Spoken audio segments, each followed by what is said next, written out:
first came to Taiwan back in 2007 to visit my girlfriend. She's Taiwanese.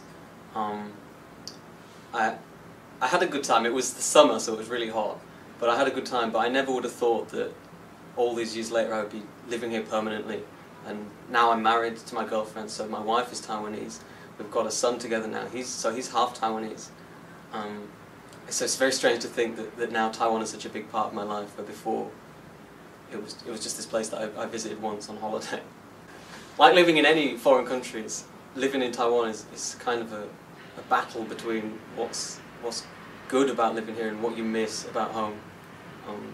So the thing I hate the most about Taiwan is like I said, the summer, the heat, the humidity. It just melts my shoes, melts my brain, just melts everything. So I can't stand that as a pale white guy from England, where it rains every single day of the year.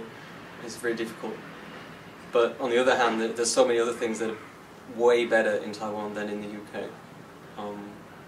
The healthcare system, the transport, the convenience stores, everything, almost everything is way more convenient here, so it's quite nice just because of that. I can't imagine going home to England and doing without all of those things.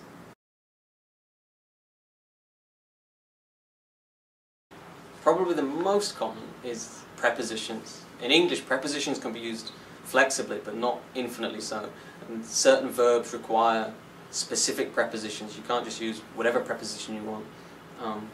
It can really confuse the meaning if you use a preposition incorrectly. And because there are so many and they can be used in different ways, it can be quite confusing to get it correct. And probably the most commonly abused preposition is with, which is often used to replace verbs entirely. Not just get the preposition wrong, but it can completely replace the verb. And then the meaning is lost a lot of the time. So I recommend using verbs, to prefer verbs wherever possible. Incorrect or inconsistent use of verb tense is a big problem, especially in academic writing, because when you're writing an academic paper, one of the most important things is to clarify what your contribution is to the field. And if you use the present tense, that implies that what you're saying is an already established fact.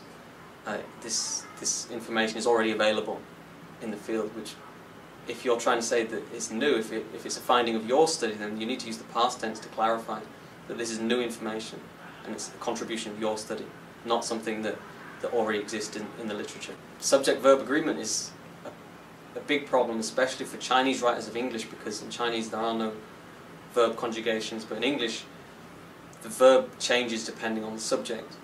And this can be quite confusing, especially in academic writing, because the sentences can be quite complex if you're discussing a complex idea, and therefore the subject can become separate from the verb. So you could have a sentence like, a series of analyses were, which is incorrect, because even though analyses is plural, it's not the subject. The subject is a series.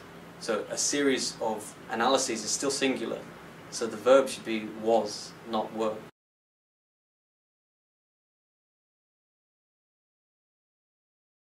I chose to be an editor because I am a grammar Nazi.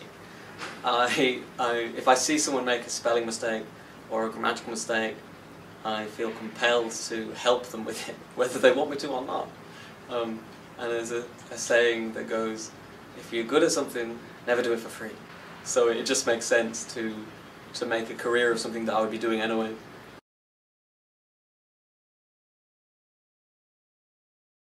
One of the cornerstones of good academic writing is clarity.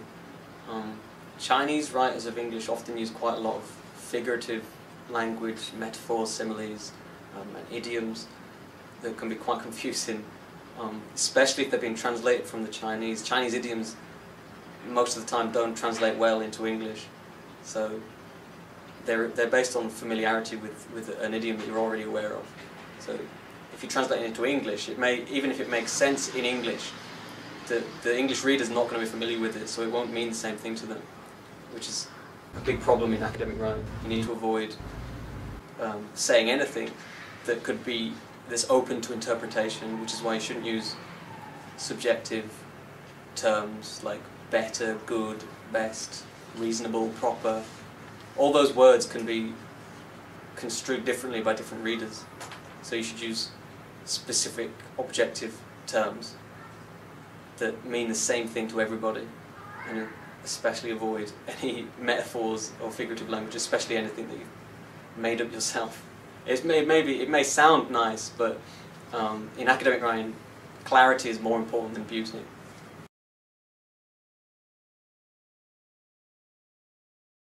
The big difference at Wallace is that the company relies almost entirely on full-time employees, not part-timers, not freelancers. So a full-time employee is going to see way more papers than anybody else, hundreds of thousands of words of editing. Just from that, you can learn so much about how a paper should be written, how a paper should look, about certain conventions. You get experience in every domain and style guideline, just because you're going through so many papers. And I think that's what gives us the edge, deep experience of the different domains and guidelines that can be applied.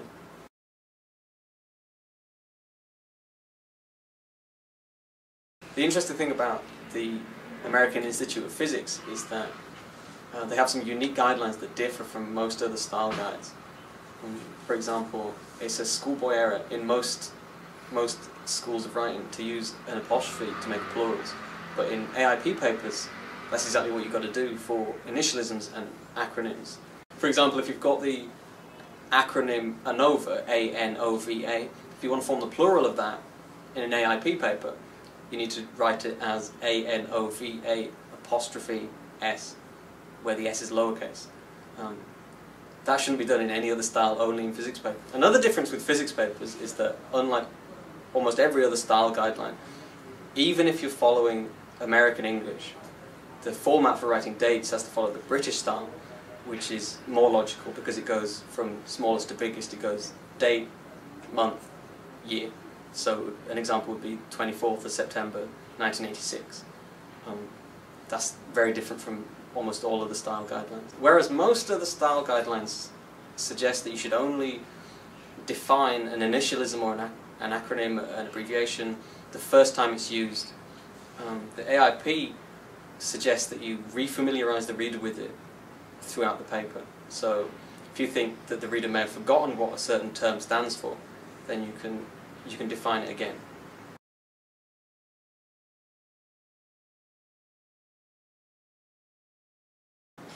Like living in it.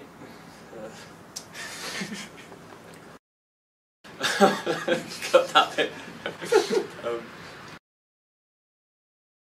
No!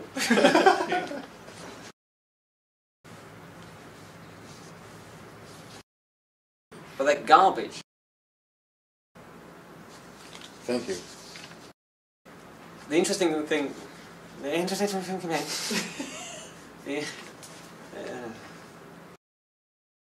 no, it's not an illusionism. Fuck.